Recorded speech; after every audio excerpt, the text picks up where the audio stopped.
Ok, bien. Salut à tous. J'espère que vous allez superbement bien. Ici, votre serviteur Kadio Blaise Assemblée, Dieu des Blessings.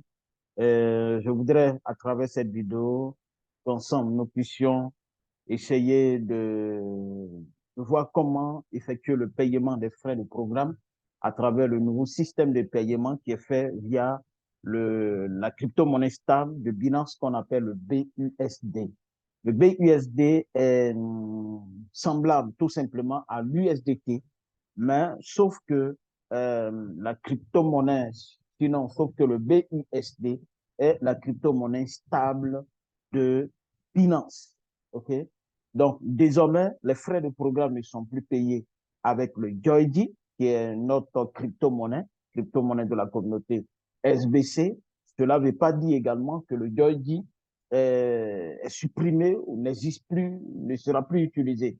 Non, une question véritablement euh, de permettre au Joyji de prendre de l'envol, de permettre au Joyji d'être beaucoup plus important, de permettre au Joyji d'avoir une bonne liquidité. Donc, il va falloir trouver toutes les stratégies possibles pour permettre à chaque membre de la communauté de bénéficier on va dire, de son temps, de bénéficier de son argent, de toute l'énergie dépensée au sein de la communauté depuis quelques années.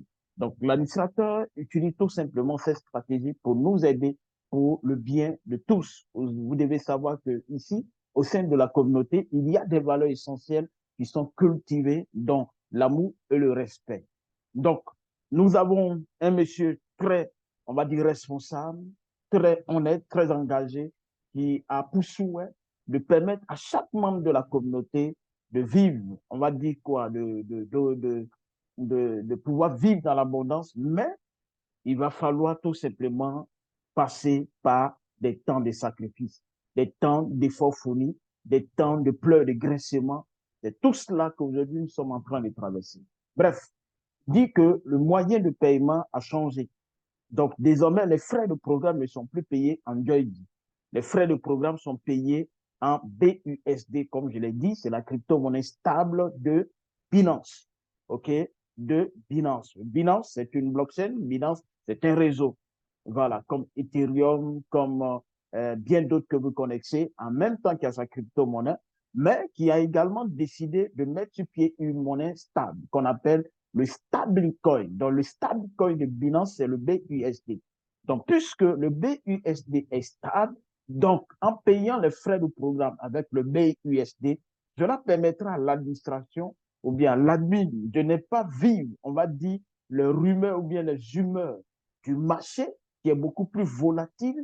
Donc, des fois, quand nous payons nos frais de programme avec une crypto-monnaie qui est beaucoup plus volatile, du coup, si la valeur de cette crypto descend, cela veut dire également que notre stock, notre liquidité va diminuer. Mais avec le BUSD, on a une liquidité aussi stable. Donc, du coup, ça peut véritablement lui permettre de pouvoir gérer certaines tâches, accomplir beaucoup de choses à la fois. Donc, dans cette vidéo, nous allons essayer plus ou moins de vous montrer comment payer vos frais de programme à travers le BUSD. D'abord, ce que vous devez faire, c'est d'avoir un compte MetaMask. Et là, il est important de savoir que les frais de programme ne sont pas payés, ne sont pas payés en dehors du compte MetaMask. Hein? Il faut utiliser le portefeuille numérique, le portefeuille électronique décentralisé MetaMask pour payer les frais de programme. Si vous utilisez un autre portefeuille pour payer les frais de programme, qu'il y a une situation, alors ça serait compliqué pour l'équipe technique de gérer cette situation. Voilà pourquoi le conseil qui est donné par l'équipe technique, c'est d'utiliser toujours le MetaMask, OK, pour payer vos frais de programme. Parce qu'il y a une liaison, il y a une synchronisation, il y a un travail qui est fait entre l'équipe technique et, on va dire, ce portefeuille électronique, donc qui maîtrise mieux, donc qui souhaite que nous utilisons le MetaMask pour payer les frais de programme. Donc, vous devez disposer d'un MetaMask et vous avez ici, voilà, vous devez ajouter d'abord le réseau Binance Smart Chain parce que le réseau principal d'Ethereum et de MetaMask, c'est Ethereum. Donc, il va falloir rentrer dans les paramètres de MetaMask et ajouter le réseau Binance. Une fois que vous avez ajouté le réseau Binance, ce que vous devez faire, Binance Smart Chain, ce que vous devez faire, c'est de venir copier l'adresse, OK, le contrat de BUSD qui est juste là, OK. Donc, c'est ce contrat-là que vous copiez et vous allez simplement dans votre compte MetaMask aller ajouter.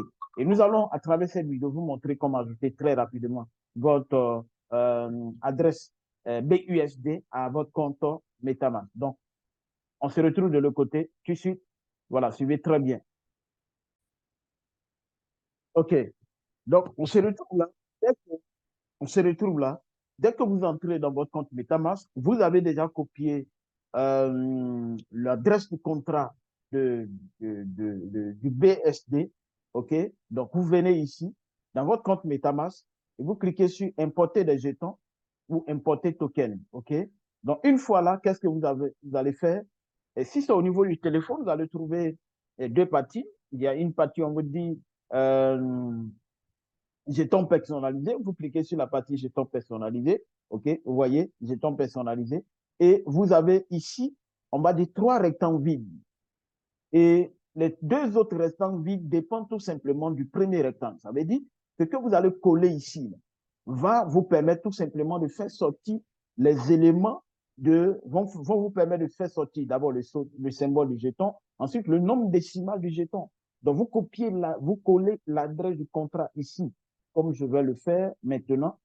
OK? Vous collez.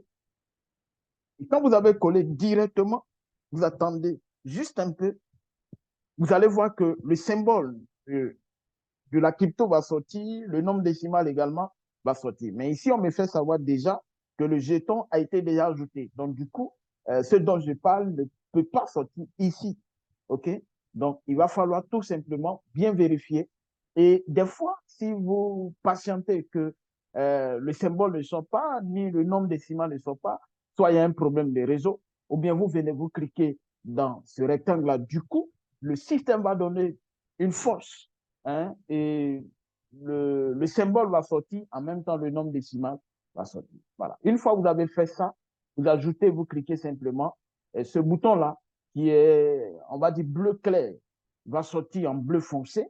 Donc, du coup, vous allez cliquer sur ajouter un jeton personnalisé une fois, et cela va sortir encore en bleu. Vous cliquez encore dessus, et vous venez d'ajouter le jeton personnalisé. OK? Une fois que vous avez ajouté, vous aurez tout simplement les choses affichées comme ça.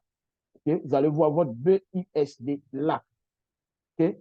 Maintenant, quand vous avez ça, qu'est-ce que vous devez faire? Vous devez créditer votre portefeuille. Et pour créditer votre portefeuille, soit vous achetez des BUSD à travers des différentes plateformes ou bien avec des particuliers, ou bien vous achetez de l'USDT, OK, que vous convertissez tout simplement en BUSD, ou bien vous achetez des BNB que vous convertissez directement en BUSD. Donc, vous remarquez que je vous ai dit que vous avez la possibilité de sauter, hein, d'acheter des BNB que vous convertissez tout simplement en BUSD, OK? Ou bien vous achetez des USDT que vous convertissez en BUSD. Et j'ai dit que ça, il ne faut pas le toucher, OK? C'est interdit, OK? Laissez le Joydi tel qu'il est. Permettons au Joydi de grandir, hein, de respirer, de grandir pour véritablement nous faire du bien. C'est juste des pépinières. Les Joydi sont comme des pépinières. Il ne faut pas les déranger pour éviter que nous n'ayons pas, on va dire, l'arbre attendu. Donc, il est important de pouvoir préserver notre Joydi. Donc, je reviens encore de dire, je me crois ne pas toucher le Joydi. OK? Vous pouvez acheter des BNB, vous convertissez en BUSD, vous achetez des USDT, vous convertissez tout simplement en BUSD. Voilà ce que vous devez faire. Ou bien vous achetez d'autres crypto-monnaies qui sont logées sur la blockchain, bien sûr, de Binance, que vous convertissez en BUSD. Voilà. Et à partir de là, une fois que vous avez crédité votre compte de BUSD, alors passons à l'autre étape. Il s'agit tout simplement de vous montrer comment payer vos frais de programme. Okay? Donc, allons-y très rapidement, montrer comment payer les frais de programme. OK? Donc, tout de suite, on va aller dans le compte, dans notre compte directement. OK? Donc, je vais aller ici, par exemple, dans mon compte. Voilà, mon KCBO. OK? Donc, je vais venir ici sur account, OK? Account, your account, bien sûr.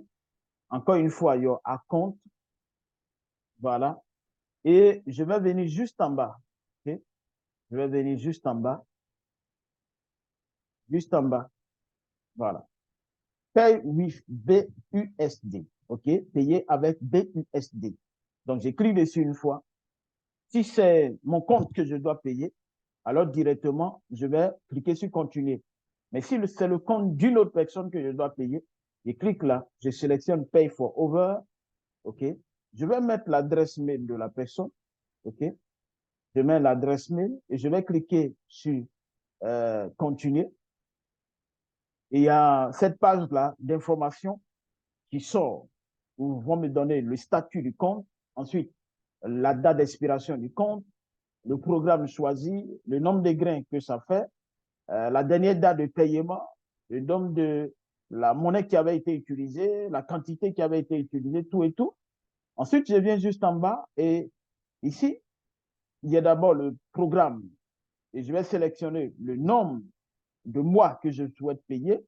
Voilà, je vais choisir un mois et Proceed to Checkout. Okay? Je clique sur Proceed to Checkout. Donc, je clique dessus une fois. Il y a un autre tableau qui va sortir, un autre tableau d'information, voilà, qui résume un peu ce que je vais faire. OK? Quand ceux qui sont habitués aux différentes transactions financières, vous voyez qu'au fur et à mesure, on vous fait sortir un nouveau tableau que vous preniez le temps de vérifier votre transaction. OK? Je vais agréer tout simplement les thèmes. Vous voyez?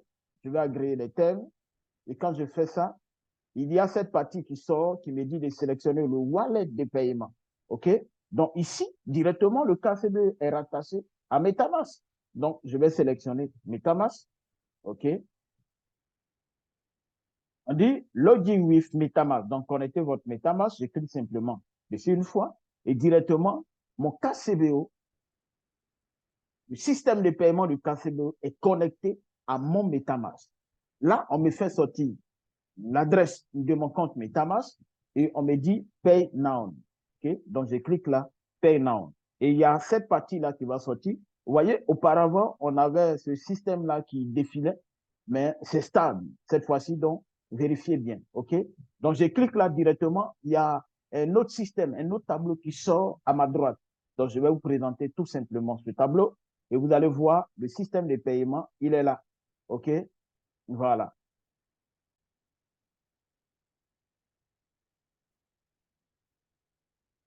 OK. Donc là, vous voyez que j'ai ce petit tableau qui sort, qui va tout simplement me résumer, on va dire, mon paiement. Donc, ça va me faire sortir cette fiche-là, sur laquelle se trouve le nombre de BUSD que le paiement va prendre, 32,7833 BUSD qui seront prélevés.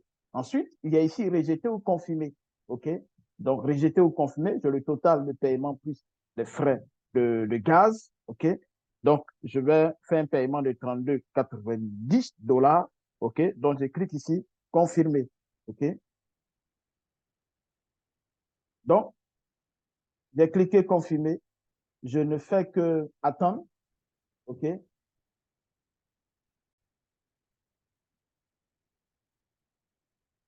OK. Donc, quand vous regardez, ils ont mis ici le système affiche failing to process payment. Donc, ça veut dire que le paiement n'a pas fonctionné.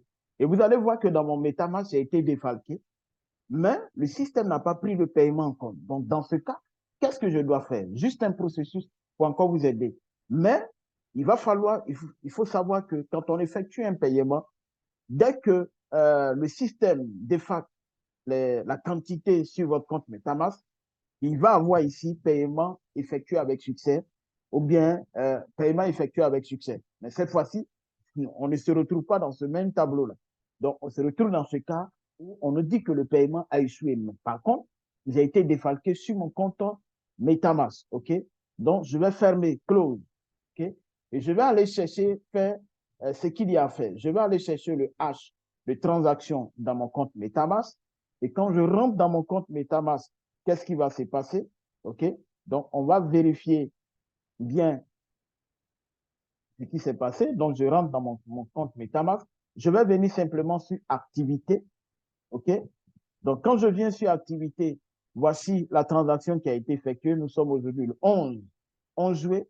Donc, voici la transaction qui a été effectuée, qui a été effectivement défalquée, mais le système n'a pas validé le paiement au niveau de mon KCB, donc je vais venir chercher le H de transaction. Hein, OK? Je copie le H de transaction ici, dans cette partie-là. J'espère que vous voyez bien. Je copie le H de transaction dans cette partie. Moi, je vais vous permettre tout simplement de voir. Donc, je vais copier le H de transaction qui est là. Je copie le H de transaction. OK? Comme ça. Et je répare dans mon compte Kringle Cash Back Office. Non, dans mon KCBO. Là où je suis parti pour faire le paiement. Et là, qu'est-ce qui va se passer? Je vais revenir encore dans la partie account. Mais je dois d'abord venir dans Dashboard, okay, qui me permet de recevoir, on va dire, toutes les fonctionnalités de mon KCBO. OK? Je viens dans Account. Je vais cliquer sur Your Account. OK? Et je vais me retrouver ici. OK? Regardez cette partie-là. Où il est mis ici, New BUSD Payment Help. OK? Donc ça, voilà. Je vais me retrouver là. Donc, je vais cliquer sur ce bouton-là. OK? Voilà. Donc, je clique là. Et vous allez voir qu'il y a juste un tableau qui va sortir. Je vais mettre ici mon idée de transaction. OK? Et ici, on me dit d'entrer l'adresse du portefeuille qui a été utilisée pour faire le paiement. Donc, je vais aller encore dans mon compte MetaMask. Je vais chercher l'adresse qui a été utilisée. C'est bien sûr, et c'est là. OK? Je reviens et je colle là. OK? Donc, je colle l'adresse là. Et excusez-moi, je vais faire juste quelque chose. Donc, je copie l'adresse. Copie l'adresse. Une fois l'adresse copiée,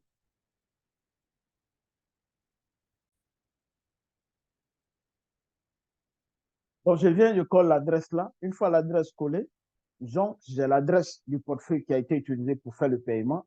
Ensuite, j'ai le ID du paiement. Donc, je vais cliquer sur Send Transaction ID. OK? Et, excusez-moi, il y a juste un décalage. Je vais essayer de mettre ça. OK? Voilà. Donc, j'écris sur Send Transaction ID. Voilà. Donc, vous voyez, tout à l'heure, j'ai cliqué et quand j'ai validé, il y a juste un petit tableau qui s'est affiché et pas où. Tout est parti. Donc, je viens de soumettre tout simplement l'adresse de le ID du paiement puisque le paiement est échoué, mais j'ai été défalqué.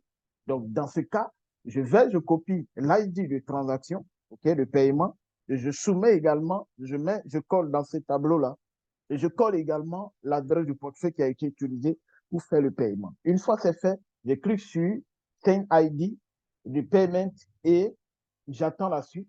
Et vous allez voir que si je reprends cette fois-ci, je vais revenir pour reprendre ce processus-là. Vous allez voir ce qui va s'afficher. OK? Je viens sur Your Account. OK?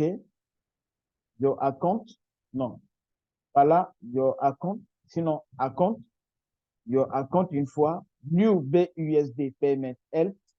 Donc, je clique là. Et je vais essayer de remettre les mêmes infos.